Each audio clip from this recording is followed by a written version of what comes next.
Good morning, children. Sai Ram. Today, from your English course book, we will study a poem Where the Mind is Without Fear by Rabindranath Tagore. Children, we are going to learn this poem in two parts. So, let us have the first part today. Be ready with a pen and a notebook to jot down the difficult words, their meanings, and figures of speech we are going to discuss here. Before actually starting the poem, let us discuss some thoughts. Our nation can work together and make significant growth only if we all work collectively and create a positive learning environment for each other. Sometimes we as individuals are not able to give our best because we are shadowed by our fear, anger, and any other limitation. Children, here is a picture of thought bubbles given in front of you. I would like to overcome. Now, what you would like to overcome? What you would like to control? Sometimes you find that children are very short-tempered. Sometimes they are indisciplined. So you can say yes, and you know that it is not good. So you can say that yes, I would like to overcome the habit of being short-tempered or the habit of being indisciplined. Or some children have the fear of darkness or height or sometimes fear of water. So you can write that I would like to overcome this fear. Right? There is no illusion greater than fear. So fear is the greatest illusion. It is illusion. It is not a reality. It is a false belief. Do you know about Arunima Sinha, who was pushed from train?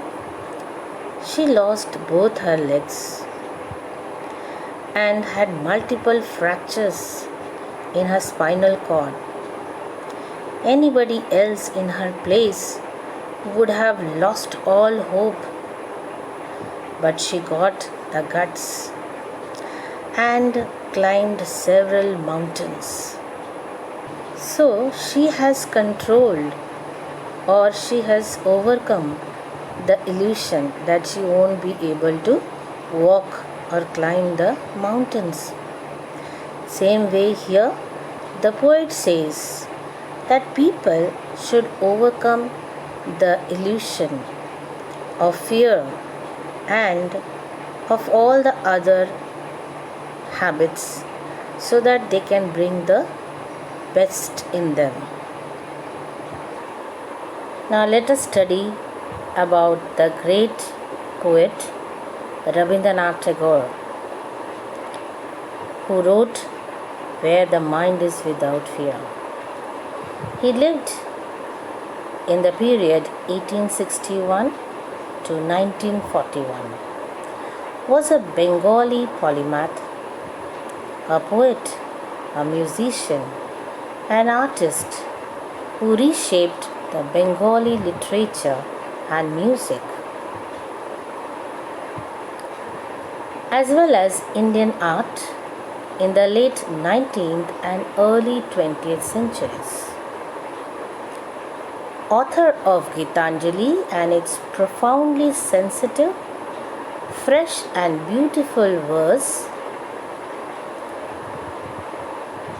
he became in 1913 the first non-European to win the Nobel Prize in Literature He is sometimes referred to as the Bard of Bengal, that is, the poet of Bengal.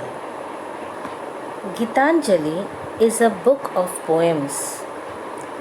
It was written in Bengali language and was translated in many other languages. Gitanjali means songs offerings.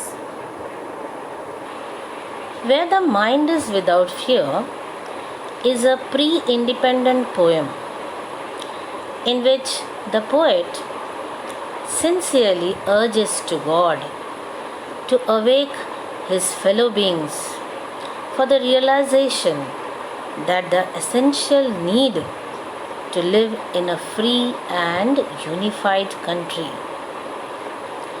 He wants his countrymen to awake and enjoy the life of full dignity and honor. Where the mind is without fear.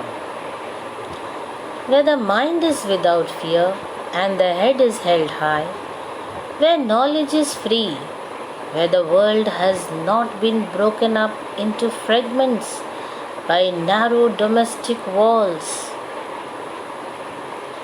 where words come out from the depth of truth, where tireless striving stretches its arms towards perfection, where the clear stream of reason has not lost its way into the dreary desert sand of dead habit,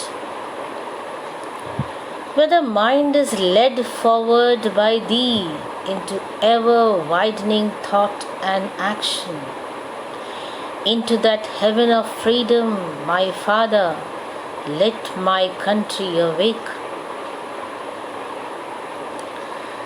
Now let us start with the explanation of the poem. Where the mind is without fear and the head is held high. In these lines, the poet starts to imagine what he would like his country to be. He says that no countryman of his should live with fear on his mind at all times. Instead, they should hold their heads up fearlessly and have confidence in themselves. Where knowledge is free, that means knowledge should be freely available to all citizens. That is, educational institute should admit students of all races and classes. Why does he say? Because in the pre-independence period, education was not free for all. So he prays that the country, that is India, should have knowledge freely available to all people. Where the world has not been broken up into fragments by narrow domestic walls. That means all the various regions of India and the people should be united instead of fighting amongst themselves for supremacy. They should fight together against a common enemy to determine their common fate. So here, fragment means a small part of something that has broken off or comes from something larger. So what kind of fragments is being referred here? These fragments are the groups of people in India who are different due to their religion, caste, creed or class, and who breaks the world. These are the narrow domestic walls. These walls are of differences and division between people. So he says that he wants that freedom of India where there will be no fragments, no division between different people, and people will be united. They will not fight against each other. Where words come out from the depth of truth. In these lines, the poet says that in the India of his dreams, everyone should speak the truth. No person should lie for his own advantage.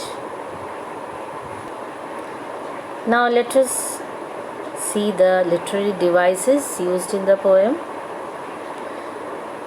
The poem is free verse.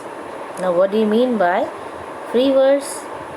Free verse means poetry that does not rhyme and does not have a regular rhythm. So we do not have any rhyme scheme in this poem. Let's learn the figures of speech used. The head is held high. It is alliteration. That is repetition of the sound of the letter H. That is, H sound is repeated. Now this line is also metaphor. How?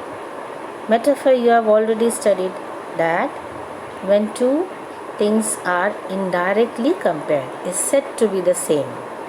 Here, assuming proud posture is indirectly compared to that of independent India, where the world has not been broken up into fragments by narrow domestic walls. What is the figure of speech? Metaphor. Here the walls of narrow-minded thinking like ignorance, hatred, prejudices, caste system are indirectly compared to wall. Children, whatever we have studied in this part, let us have a quick recap.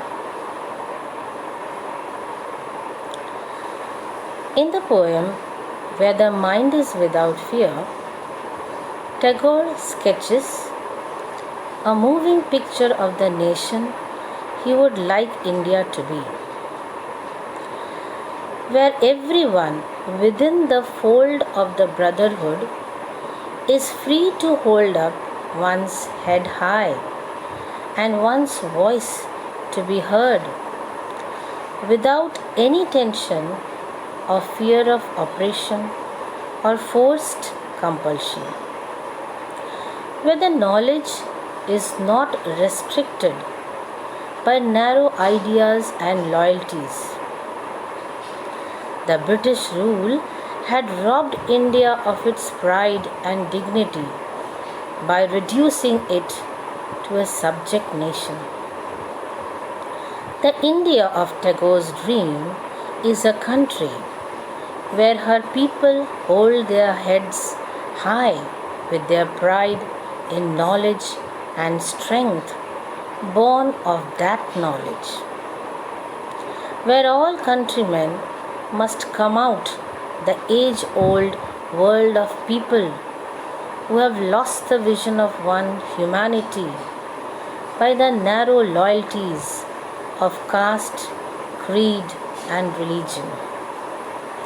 Prejudice and superstition which narrow the mind and divide people would be a thing of the past,